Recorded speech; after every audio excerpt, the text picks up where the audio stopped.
namni tokko kan socho'u baasa waan kisi qabdan Obboleessati qarshii takka illee hin qabu. Qarshii takka illee hin qabu. Homaan qarshii takka illee hin qabu.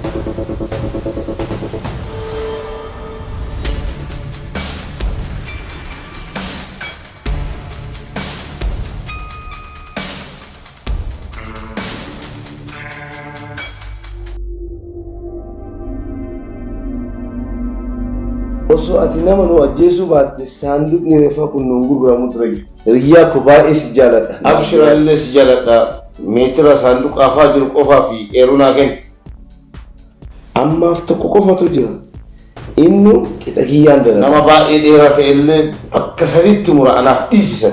Hunduu akka ta'uuf namni tokko kan socho'u. Baasa waan kisi qabdan. Obboleessati qarshii takka illee hin qabu. Qarshii takka illee hin qabu. Homaan qarshii takka illee hin qabu. Hin qabu. Eenyuti maqaan kee? Hursoo fuudhate.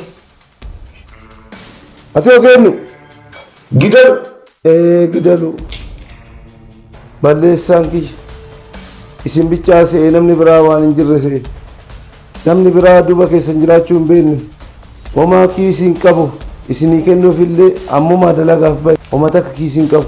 Lakki namni biraa nu bira hin jiru. Anuma haafisa bichaa maqaan isaattu gidaluudha malee. Ahaa dafii baas waan kiisi hin jiru. Hin qabu dhugaa. Hin qabu. Saanduqa reeffaa dalagaa yoo saanduqni reeffaa nurraa gurguramuu dide inni immoo nama nu ajjeesa. Egaa waan tokkollee kiisiin qaban isin lamaanuu isin ajjeesa.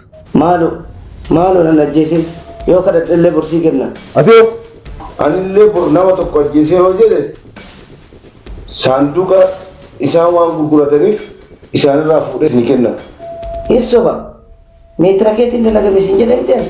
Maareef tokko jira naan hin jenne sanuu meetira kiyyaan kan dalagame. Isin ajjeesa. Bannaan nan ajjeesin. Bannaati nan ajjeesin. Hin rakkadha. Saanduqa reeffaallee ka kiyyaa ta'u hin jiru. Ka isaa ta'u malee. Ka isaa ta'u qofa jedhu. Isa ajjeesa.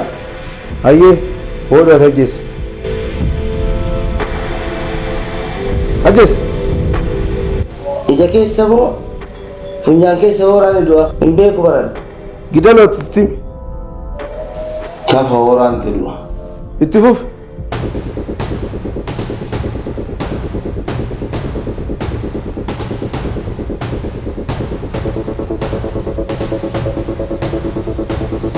Boru fiduu baannaan viidiyoo waan si waraabee jiruuf viidiyoo kana poolisoota bira geessee ati isa ajjeesuu kan kee itti mul'isa. Hin fidan akkas hin godhin. Walii galle guyyaa gaarii. Maaluma godha.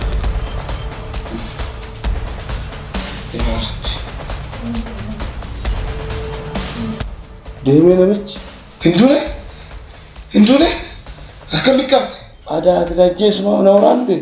Hiriyaa fi Hin duune bakuma hin duuniyyuu bakuma hin duuniyyuu yoo si ajjeessan namichi viidiyoo na kaasaa ture yoo qarshiin fidini viidiyoo kana poolisitti mul'isee si qabsiisa naan jedhe amma ka'ii beena osoo nutti deebiin deemna osoo sin ajjeesne maal godhaa deemaan asi maal si godhe osoo si ta'e dhuguma na ajjeestaayyuu.